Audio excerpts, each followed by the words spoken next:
It's that time of year again for every football fan to destroy their credibility by predicting where different teams will finish before they've exited the transfer window and are yet to play any Premier League games. Should be fun. Welcome to Good Sport Reviews. My name is Lewis and this is my predicted 2024-25 Premier League table. Also, I want to predict that we're going to reach 3,000 subs by the end of the year, but in order to do that, you have to click subscribe. So if you could do that, please, that would be amazing. 20th, Southampton. Southampton reached the Premier League in dramatic fashion, beating Leeds United in the playoff final 1-0. But in my own opinion, I think the side is going to struggle in the top flight. While Russell Martin has done a great job establishing an identity for the side by having them play possession-based forward-thinking football, and they even went on a 22-match unbeaten run last season, they conceded 63 goals, with only Preston North End and Norwich conceding more in the top 10, with the FA Cup result against Liverpool surely an omen of what's to come when they play the so-called bigger sides in the Premier League. In my eyes, they're similar to Burnley from last season, but let me know in the comments down below if you think otherwise. 19th, Leicester City. It's a gamble, I know, putting it here, but honestly I think Leicester are going to struggle next season. Losing Enzo Maresca was a massive blow for the side who just won the championship, and replacing him with Steve Cooper, who probably deserved more time at Nottingham Forest, is not the worst appointment, but is he going to be able to keep a side filled with players who have struggled in the Premier League previously up?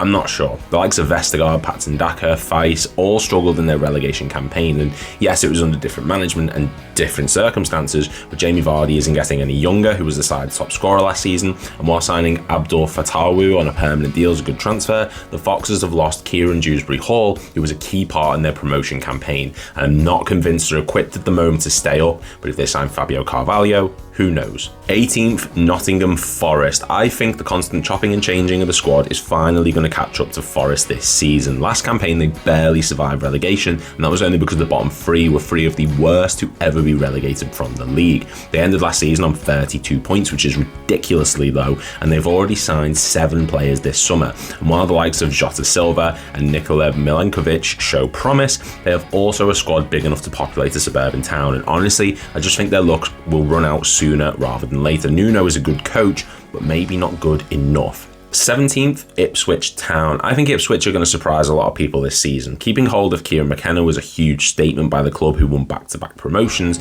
and the squad they have has players capable of scoring enough goals to keep them in the division.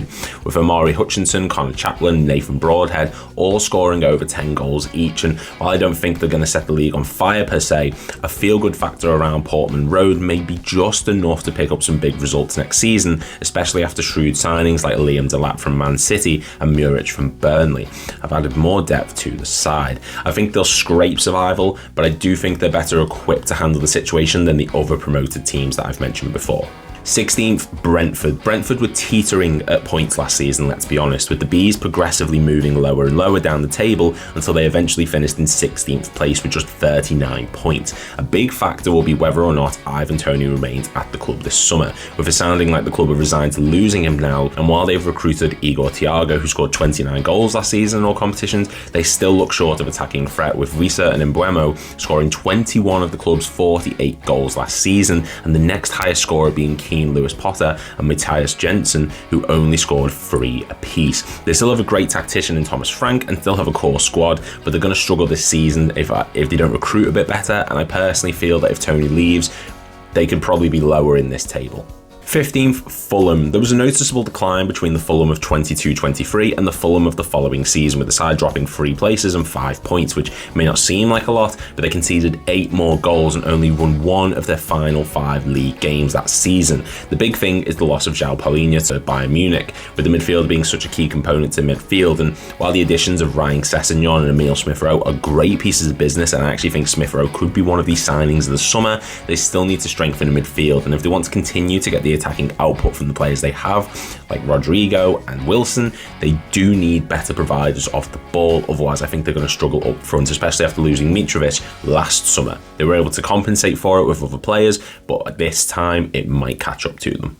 14th, Everton. Everton last season were a case of what could have been, with the Toffees finishing the campaign in 15th place. However, had they not received their 8-point deduction, which was originally 10, they could have finished in 11th. Next season under Sean Dyche, I think they're going to stick to the trend of not being great, but being safe. And honestly, I probably would have had them higher, but the sale of Amadou Onana to Aston Villa will have a huge impact. And with the possibility of them still losing Braithwaite still lingering, it's going to be interesting to see what they can do. They definitely need more depth. They could do with maybe another striker, especially if Calvert-Lewin's going to be leaving. And yeah, I think 14th place is a solid place for them.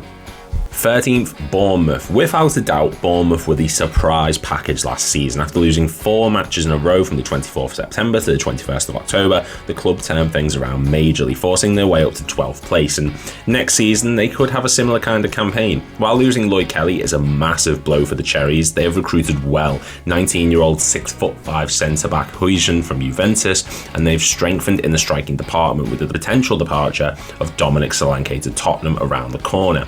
Losing Solanke may change my mind for the rankings, but as things stand, I think Bournemouth are far from the worst side in this division and still have enough firepower in the likes of Kluivert and Sinistera to have an impact on the campaign. 12th, Wolves. I'll be honest, I did struggle on where to put Wolves. My head was saying they'll scrape survival, but my heart is saying comfortable mid-table, with Gary O'Neill showing more of his tactical prowess to ensure a solid finish for the Wolves. The loss of Kilman may be a big deal for the side, but after recouping 40 million for the defender, they have the chance to build the squad elsewhere, which they've done with Tommy Doyle and Rodrigo Gomez coming in on permanent deals, and the loan signing of 13-goal striker Jurgen Strand-Larsen may be enough to get them into the mid-table zones. They have so far managed to keep hold of Eitan Yuri and João Gomez. So for me, I think they're quite equipped, and if anything, they could be in a better position than they were last season. 11th, Palace. Like Wolves, Palace are a weird team to place. On one hand, they've lost their star man, Michael Elise, to Bayern Munich, and at the time of writing, Mark Gahey looks set to be on his way to Newcastle. So on paper, they should be going into this season devoid of ability, but they've managed to keep their most important component, Oliver Glasner, the man who led Palace to wins over the likes of Liverpool, Newcastle and Man United, with the side going unbeaten for 7 games at the end of the season, has stuck around somehow. Vincent Kompany went to Bayern. We'll talk on that in a different video. Ismail Assar is a great player to bring in for Michael Elise, giving us Premier League experience and ability, and they've also signed Chadi Ria from Real Betis to strengthen the defence as well, keeping hold of the likes of Eze, Mateta and Mitchell. So I think this could be a solid campaign going up. Gahey is probably resigned to leaving, but if they could somehow keep a hold of him, because they've rejected the latest bid, I think next season they could finish maybe higher than 11th, but I think 11th seems fair. Number 10, Brighton. I think Brighton are set for a dive this season, not just one as big as people may think. There is this idea that under De Zerbi, Brighton were flying high like they used to under Graham Potter, and in actual fact, they finished last season in 11th, and in the last 6 games, they only won 1 match and lost 4. A new manager has arrived at the club in the form of Fabian Hürzeler, who the club are adamant is the right man for the job, despite being just 31 years old. And to be honest, sure, he'll probably come in with new ideas, a fresh mindset for the side, but the loss of Pascal Gross to Dortmund is going to be massive. Vifa could be a good signing, but his injury could catch up to him. So yeah, I think it's bang on mid-table for Brighton this season. A lot's changed, but they still have a good infrastructure and good enough players to not have to panic.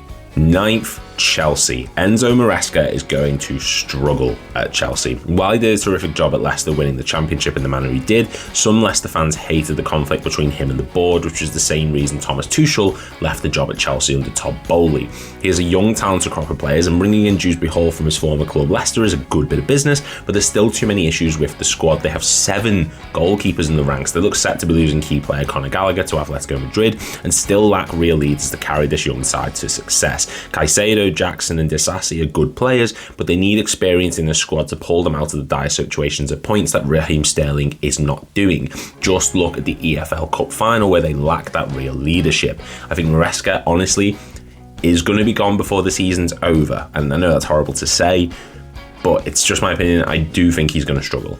8th, West Ham. West Ham have done a terrific job of offloading the deadwood in the squad, with the likes of Ogbonna and Benrahma moving on, and new manager Julian Lopetegui looks like he has big plans for the remainder of the window. The club have already signed Kilman from Wolves to bolster the defence, but they also look set to sign Nicholas Fulkrug. Guido Rodriguez has just left Real Madrid and he's in talks with the club. They've also signed Somerville from Leeds. All this is smart business, and honestly the club have gone from strength to strength in recent years, and while losing David Moyes after 5 years is a big change for the side, they still have a solid squad with Ward-Prowse, Kudus, Souček and Paquetá all still part of the Irons going into the new season. The only reason I'm putting them in 8th and not higher is because of the uncertainty around Lopetegui. Will he be able to get the best out of this squad remains to be seen, and for me, 8th place and possible European qualification would still be a good season for them. 7th, Newcastle. Newcastle finished 7th last season, and I think the same will happen again this season. They definitely need to make a few signings with a CDM priority in order to bolster that midfield, but signing Lloyd Kelly is a great bit of business for them on a free. Lewis Hall has another season to try and impress after his permanent move from Chelsea, and they've gone out and signed 2 goalkeepers to try and bolster that position after realising that Karius and Dubravka are not good enough. They've offloaded several players who couldn't contribute anymore, like Matt Ritchie and Paul Dummett, and they've so far kept a hold of key players like Alexander Isak and Bruno Guimaraes, making me think that next season under Eddie Howe could be a solid one. I think 7th is a good spot for them, with them not having quite enough to challenge for the top 4 this season, but they've bolstered just that little bit more. They're too good to be stressed about bottom half, but they're not good enough to reach top 4 in my opinion. 6th, Aston Villa. Aston Villa so far are winning the summer transfer window. Yes, they've signed 12 players in a similar style to Nottingham Forest, which I gave them grief for earlier, but Ian Maatson and Amadou Onana are terrific bits of business. Ross Barkley shined for Luton last season and will bring more depth in the midfield for them. Cameron Archer struggled last season at Sheffield, but who didn't? Under Unai Emery, the club are progressing forward and have offloaded dead wood from the squad and replaced them with talented players. However, I do think the Champions League is going to be a slight priority for them this season. We've seen in the past how much teams suffer from this sort of effect. Leicester did it in the 2016-17 season, and Newcastle did it last season, with the elite competition have a bit of detrimental effect on the sides. I do think they're still going to finish high up the table because they've certainly got the depth for it, but the window's not over. They could still lose some players, and I think them being in the Champions League is going to take priority over the league for them. 5th, Tottenham. Last season, Tottenham did so well to finish in 5th place after losing Harry Kane to Bayern Munich, and while Ange Postecoglou has certainly implemented an exciting and energetic style of attacking football, there are still flaws that will prevent them from getting top 4. The defence still needs bolstering. Despite having great players like Van de Ven and Dragusin in the backline, they could probably do with a bit more depth, and as much as Son and Kulusevski were terrific last season, they do need to sign a striker to add that final piece of attacking football to the side. If they sign Dominic Solanke, or maybe even like an Isak, then they could absolutely get top 4. But the biggest thing that's going to hinder them is Ange and his constant desire to play the same style of football regardless of how the match is going and who they're playing. I think he's the right man for the job, absolutely, but this season he needs to adapt more to situations rather than just playing the same style to ensure a comfortable top 4 finish, because we saw last season with the 2 losing streaks in the campaign just how quick things can fall apart at the club. 4th, Liverpool. Arne Slot has come in and has set about an impact on the squad, with several players saying how much they're loving the change in play style and the intense philosophy that he's come in with. But is it enough for a title fight? Probably not. There are still key areas of the squad that need addressing, with a CDM desperately needed and more depth in the centre-half positions, with Matip having left and rumours currently surrounding Joe Gomez and Sepp Vandenberg. The side haven't made a single signing this summer, and while I'm not a fan who's particularly concerned by this, it is hard not to get nervous when every other club around us is improving in the manner of which they are. Keeping Van Dijk and Salah is huge for Slot. Making sure that Trent is happy and signs a new contract is imperative, and I do think he'll bring enough to get top 4, but there will be a natural dip following the loss of Jurgen Klopp. While I don't think it'll be as big as people think it will be, it will still be noticeable, and last season, 3rd place will drop to the final Champions League spot, I believe. 3rd, Manchester United. The biggest basket case of the past 10 years are always a difficult club to place, let's be honest. One season they finished 2nd, losing to the Man City side who recorded 100 points. Another they're finishing 8th and struggling to play a set style of football, resulting in several high-profile defeats. However, I think this upcoming campaign should be filled with positivity for the Red Devils. Joshua Zirkzee is a terrific signing to partner Rasmus Højlund up front, and while he has just suffered a 3-month layout, Lenny Yoro will come back stronger, and he is a great statement signing for the club. Having Dan Ashworth behind the scenes will only benefit them,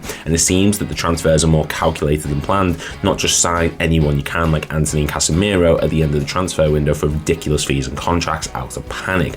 And if they're able to sign Ugarte or a different number 6 for that midfield, then I think it's more than likely we'll see the best of Ten Hag's Man United, similar to his first season, more so than his second season. 2nd, Manchester City. Right, hear me out. I think Man City are going to struggle next season for a few different reasons. This campaign is rumoured to be Pep Guardiola's last, despite reports that he's staying and reports that he's not. And that could go either way. Are the players going to go all out and try and win a historic quadruple, maybe a fifth Premier League title in a row, or will the levels drop off? Ederson has an uncertain future after multiple links to Saudi Arabia. Haaland is picking up consistent injuries. Alvarez looks like he's on his way to Atletico Madrid, as reported at the time of writing. And signing one 20-year-old winger in Savinho doesn't help an aging defence, which they have. I do think they're still going to dominate sides on a consistent basis, and they'll still record 90 plus points. But the circumstances surrounding the club and the players and the manager may have a big impact on the season. The window is still open, so of course they could go out and sign big. But I personally think that the season belongs to someone else, and that is first Arsenal. This to me is Arsenal's year. Each season they're getting stronger and stronger, and signing Calafiori to that defence, which was already the best in the league, has just cemented their backline for years to come and will give the attacking players even more freedom to tear teams apart. While Saka needs his minutes managed, they still have Ødegaard, who's world class, let's be honest, Martinelli, Declan Rice, Saliba, Gabriel, Trossard. I mean, the team is so well prepared to go on multiple fronts now, and if all these rumours are true that they're looking for a striker, I think that will be league secured if they can sign one next season. They have to pick up the results over City next season, but under Arteta, they've developed one of the best young squads in Europe, and I think next season Man City's dominance of England will come to an end. And that's my predictions. That's where I think every Premier League team is going to finish next season. If you are new around here, please make sure to click like and subscribe. We want to try and get to 3,000 by the end of the year, so let's see if we can make that happen. Thank you very much for watching, and I will see you all in the next video.